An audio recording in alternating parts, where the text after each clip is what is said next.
دا دوا خو دلته افغانان ورونه راځي تقریبا د ورځې 400-500 کډې را روانې دي. موږ د شپې د ورځې پر دې باندې ګرځو.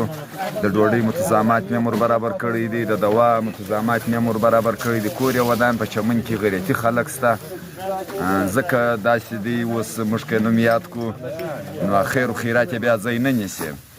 نو دپاره د خدای دا کومک یې کړی دی، کور یې ودان سي، هر چا کړی دی.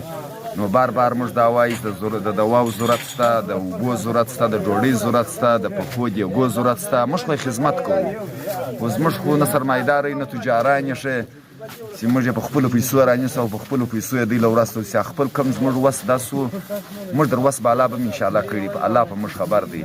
نو په کار هم دا دی ښه چې د ډوډۍ د دې غم موږ ټوله وخورو، په دې کې به ټوله زموږ سره کومک کوي. ډېره مننه. او دلته ستې سره څه شی راوړي دي کرشکره کې په دوا؟ السلام علیکم جوړ پخلی کتونکو اورېدونکو، کوم پیغام موږ وچلو هلته خاص اړمنو کسان ته ورسو، دواوې شی مې ورکوو یا خوراک یا څښاک یا د میډیکل سامان یې ورکوو. نو موږ هلته پیغام وچلو، دغه پیغام په چلولو سره تاسو ویډیو نشر کړئ، مخ ته ویډیو روانه کړئ، خلک زموږ سره کومک وکړي، مرسته وکړي. موږ دې ته هر وخت وایو چې موږ د پیسو هېڅ دغه نه یو ضرورت نشته، دلته صرف د میډیکل سامان، د خوراک، یعنې د ډوډۍ، د اوبو، د پاخه دیګو ضرورت دی.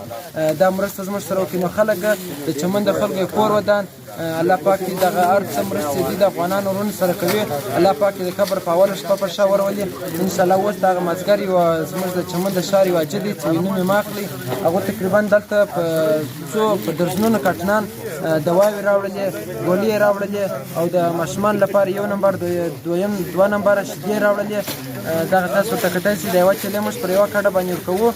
په دا چیلۍ کې هر سامان شته زموږ سره، هر هغه سامان شته چې د ورځې روزمره موږ تاسې په خپله ټولنه کې استعمالوو. نو ستاسو څخه هم د لا مرستې په هیله که چا نور که هېڅ په وسنۍ پره ویډیو مخ ته نشروي چې د شتمن وروره پرې د ریچارج په واسطه کېږي، تر هغو پرې دا ویډیو ورسېږي، نو به هغه دا رقم مرسته کوي. ستاسو د ویډیو په نشرولو سره دغه مرسته افغانان وروڼو ته را روانه ده. انشاءالله ډاډه اوسئ، هر څه چې موږ ته راځي دا به موږ در افغانانو مسافرو کډوالو وروڼو پورې رسوو.